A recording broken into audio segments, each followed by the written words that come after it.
Alright guys, today I'm going to show you how to do a successful behind the back cradle for when you're in those tight situations where you don't really know where to go. May I remind you I'm doing this with a tennis ball because I lost my real ball earlier, so it might fall out. You can see this demonstration.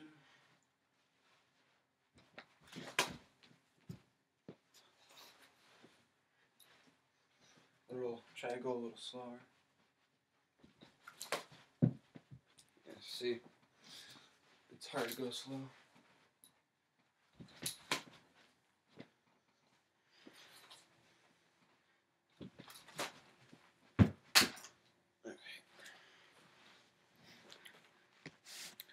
Alright guys, so steps in learning this trick. Prior knowledge before attempting said trick. Be able to one-hand cradle.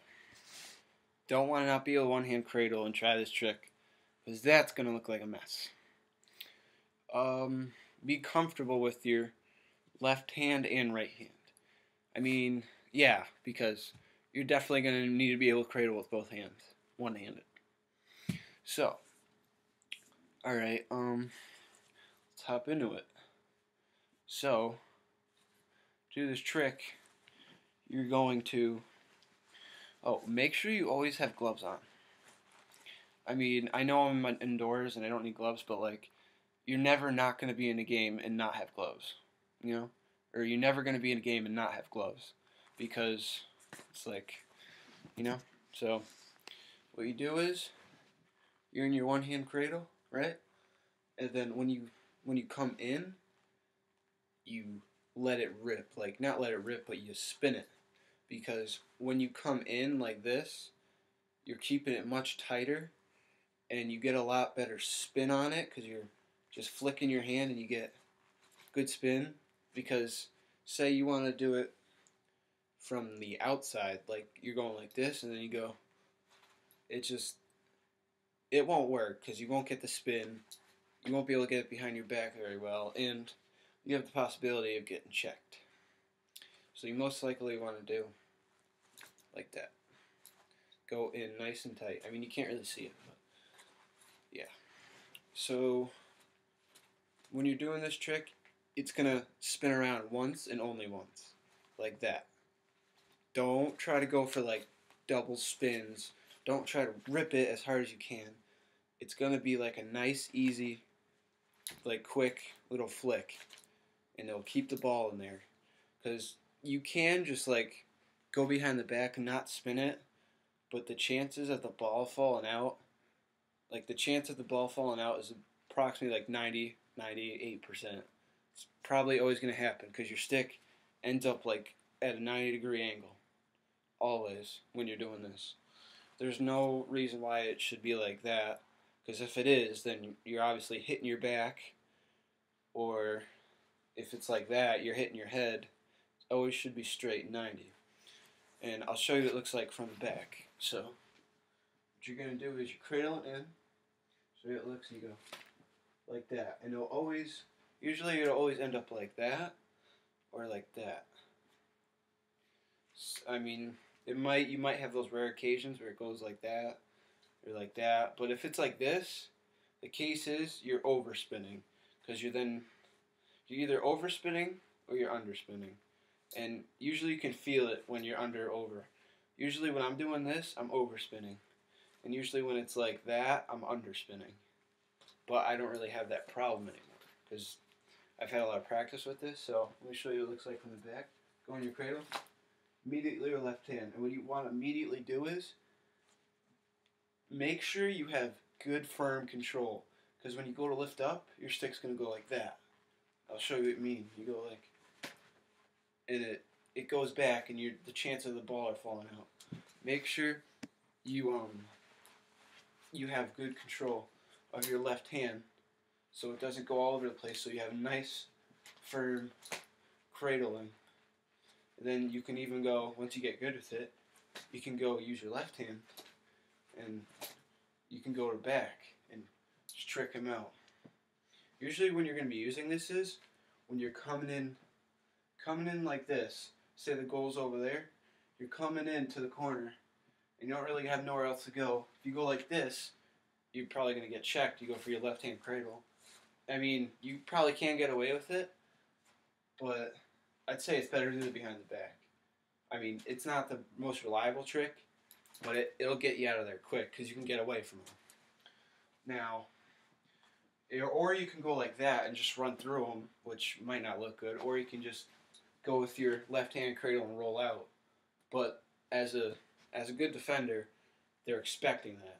They're not expecting you to pull out one of those.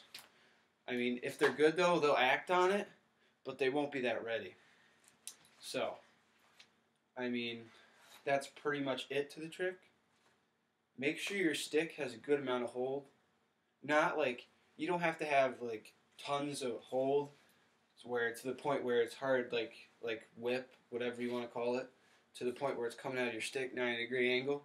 Like, honestly, you can have it pretty loose, but make sure it's got pretty good hold. Because you don't really need that much, because you're always like pretty much just in a constant cradle when it's spinning, and once you come out of it with your left hand, you're doing this. So, but you definitely want to get good with your left hand or your non-dominant hand, because this is the reason. Say you learn with your dominant hand, you got this down, and you're going into a game, right? I mean, if you can already shoot with both hands, that's great. You don't even need to listen to this part. You can just probably end the video, but this is for like people that shoot with just their dominant hand. Like me, I'm trying my left, but it's difficult. So you're cradling with your dominant hand. You spin it to your left. You beat your defender. Now you ready to score, or you're ready to pass. You're not so good with your left hand, and it's probably going to end up somewhere over too far, too short. It might not even get to him, might be picked. So you're going to want to learn with this. So when you're in that situation where when you can cradle with your non-dominant hand and pull off that behind the back with your dominant hand, you have a quick reaction time to rip that shot. So, I hope this tutorial helped. I hope it helps you on the field, and hopefully you score some goals, whether you're attackman or midfield. If you're defense and you're long pole, I mean, you can try it. It might not be the best idea because you usually don't cradle with one hand, but it's definitely maybe something you can just mess around with. But yeah, midfield and attack, this is your trick. Use it wisely is my suggestion to you. It's not something you want to use all the time. Something you want to use when you're in a pretty tight situation. Like I said before, when you can switch hands, cradle, or you can plow through them, or you can just roll out one hand cradle.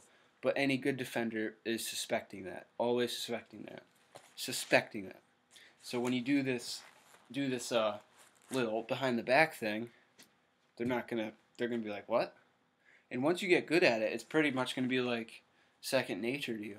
You're just gonna real quick, and you're not even gonna drop it anymore. You're gonna get it like that, or like that, like that every time. It's gonna come to you like I can't snap, but like that, you know. And you're going to be pretty looked at cross player. Yeah, but most people are not suspecting that. I've said this before. Yada yada yada. Good trick. Don't use it all the time. And yeah, so thanks for watching. Hope this helped. Hope to help you in the future. And like the video, rate, subscribe, all that fun stuff. And thanks for watching.